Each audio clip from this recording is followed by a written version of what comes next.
made by the co-founders of KUBE, Amit Mizrahi and Will Erickson of the class of 2015. And now, for real, are you ready to begin KUBE 2017 with our first speaker? And with that, we would like to welcome Runik and Mehrotra to the stage to talk to us about artificial intelligence. Make some noise!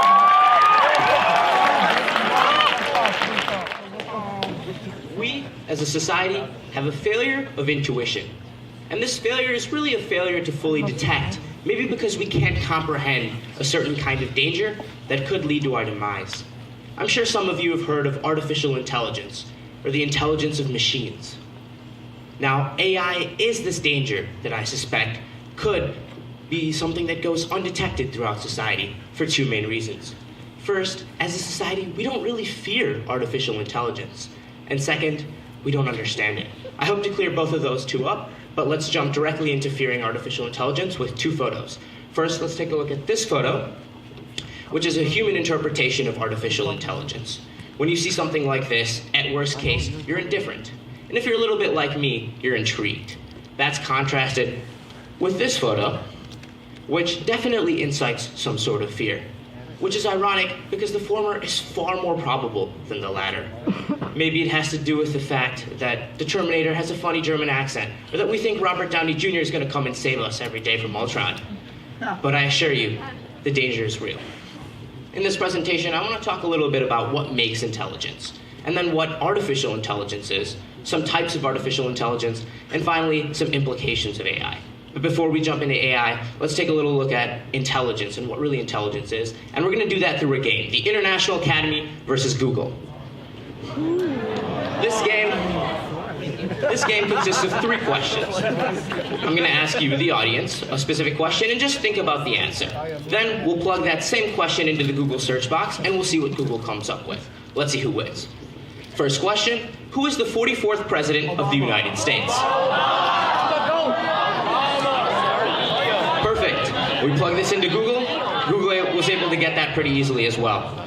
Next question, a little bit harder. Let's see if you guys can get this one. How old is Barack Obama? I think I heard a 26.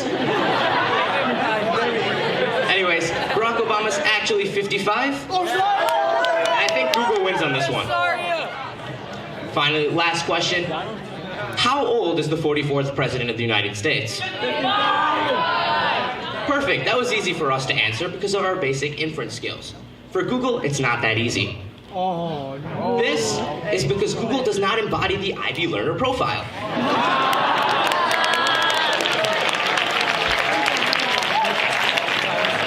No, it's actually because Google suffers from something called the common sense knowledge problem.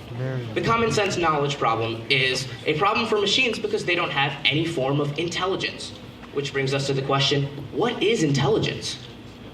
Intelligence is defined as the ability to acquire knowledge and make inferences on that same knowledge. Google was not able to do that because they're not human. Which brings us to the question now, what is artificial intelligence? Artificial intelligence is the intelligence of machines, or the ability for a machine to acquire, analyze knowledge, and then make inferences on that same piece of knowledge. A good way to think about the difference really between a machine and a human is to think about the difference between a past president of the United States and Donald Trump. A machine doesn't have something that we call consciousness, the ability to understand what they're doing, the motivations behind their actions. This provides pretty similarly over to Donald Trump, who doesn't understand his policies or the motivations of what he really does.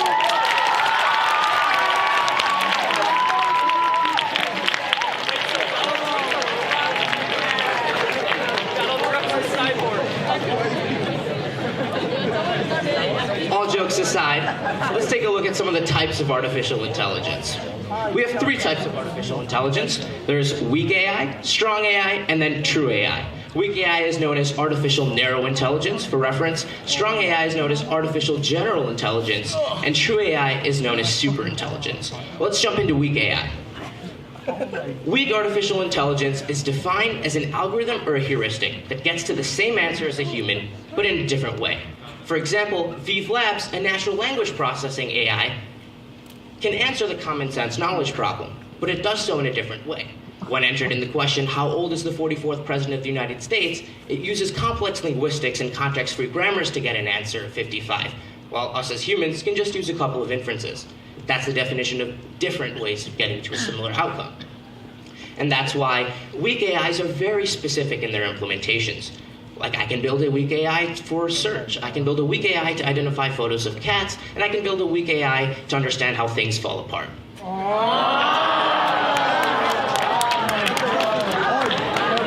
And that's why weak AI is known as artificial narrow intelligence, because it's narrow to one specific implementation.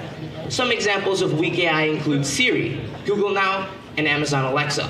And as these become more and more conversational, they start to grow, they start to approach what we call strong AI, or artificial general intelligence.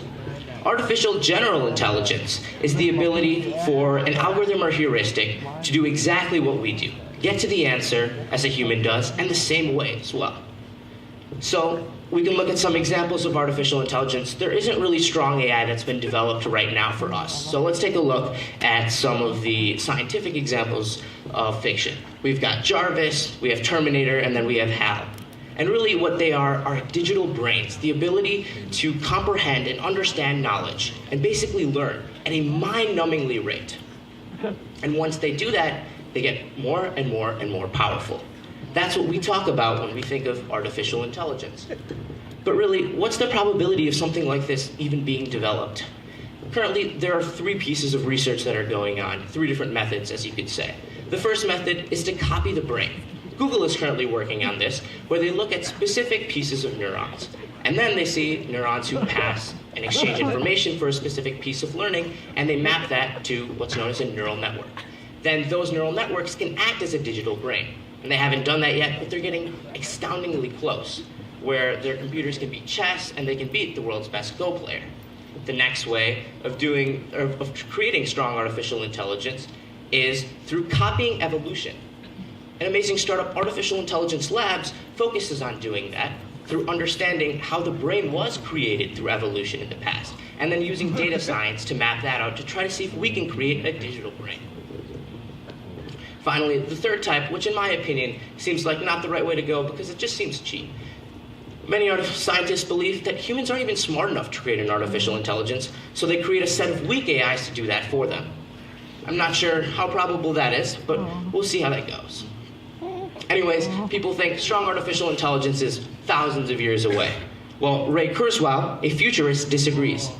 He states that strong artificial intelligence could be readily available by 2030. That's just 13 years away. He also states that it's going to be extremely difficult to differentiate between an artificial intelligence and a human, which is known as the Turing test. Ray Kurzweil also states that it will take a strong AI only 6 months to learn everything every human has learned in the past 2,000 years. Once that 6 months ends, every day after that, this AI is far more powerful than we are. This AI can figure out the answer to the life, universe, and the everything without reading a book. Now, once AI has progressed to this level, has progressed to the level of being smarter than us, it isn't strong AI anymore. It's actually something that we call true AI, or super intelligence. And this is where the destruction of humanity is involved. Super intelligence is like an elephant, and for us, we're like ants. An elephant can't even see ants. They're at such a high capacity level. And because of that, we could just be squashed. I hope that doesn't happen. Now, as true AI learns and learns and learns, we reach something called the intelligence explosion. The intelligence explosion is when an artificial intelligence has gotten so smart, it's off the charts. Now, what's the chart, you say? There's the chart. We're where the stick figure is right now, just about 13 years from the development of strong AI, and in just 6 months, true AI is reached. And then we have the artificial intelligence explosion. Right now, though, we see something like this. It seems normal, progressing at a normal rate, and that's what society thinks. That's why we aren't able to detect this fear of AI, because we think it's going to progress at a normal rate. But in actuality, as soon as someone, aka Google, develops artificial general intelligence, that happens. And that's the destruction of humanity. Which brings me to the final piece, the implications of developing artificial general intelligence. Now, once we've developed artificial general intelligence, what's next? First of all, how are we as humans impacted with artificial general intelligence? I don't have an answer to that, and that's a question that you guys should ponder upon. And the second question would be, should we even create an artificial general intelligence if this could mean the destruction of humanity as we know it? And finally, my last question, can someone create an AI for me to finish my history internal? Thank you.